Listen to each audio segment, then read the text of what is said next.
today's my presentation topic is general characteristics of modern age. Firstly, we will start with the term modernism. This period was marked by sudden and unexpected breaks with traditional ways of viewing and interacting with the world. Literature started shortly after the beginning of the 20th century. It had no connection with history. And the next point is avant-garde. They are considered to be the hallmark of modern literature. In French, it is a military term meaning advanced guard. Here it refers to the position taken by high modernism. It represents challenging the normative, pushing the boundaries of the status quo and creating new artistic forms. Avant-garde artists reject tradition and undertake to make it new. Instead of progress and growth, they see decay and growing alienation of the individual. For example, we can take the work of T.S. Eliot, The Wasteland, which shows spiritual degradation. Next comes the rise of mass communication. Next, celebration of inner strength, in which it meant individuality, what Bloomsbury group were doing. Virginia Woolf celebrated femininity. It means life experience and doing as one likes. This age was totally opposite of Victorian age. Moderns believed in rational thinking.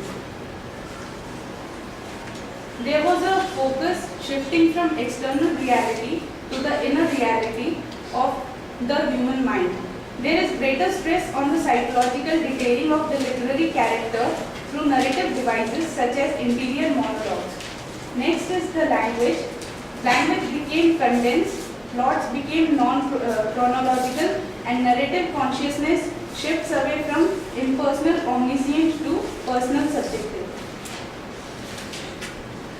Here is a picture where we can see the Victorian art where there is a theme that a man is sitting on a horse, and we can decode what the painter wants to say, but in the modern art we cannot easily decode what the painter wants to say. Next comes the general characteristics. First, anxiety and interrogation, in which comes freedom of thought and action and rational thinking. Next is art for life's sake, in which comes concentration on the problem of modern life, role of realism, and in realistic plays we have many plays of J. Galsworthy. Next is growing interest in the poor class and the working class, in which we have challenge to the social conscience. Next is impact of socio-economic condition on literature, where it comes raised voice against poverty, changed the pattern of economic thinking, Marxism influence on literature.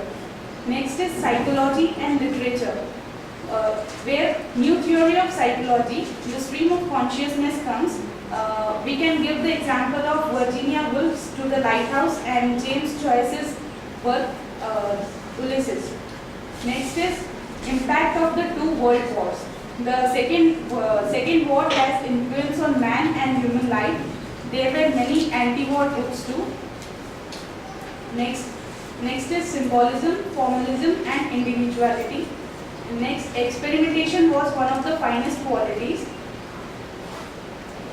Then comes science fiction. Here we can give the example of H.G. Wells' book, The Time Machine. Then comes war poetry. Mostly the soldiers wrote about their war experiences, and many civilians wrote about it too.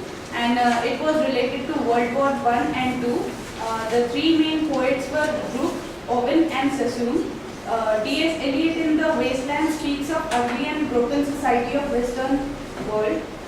Some works of Sassoon are war poems, vigils and the path to peace.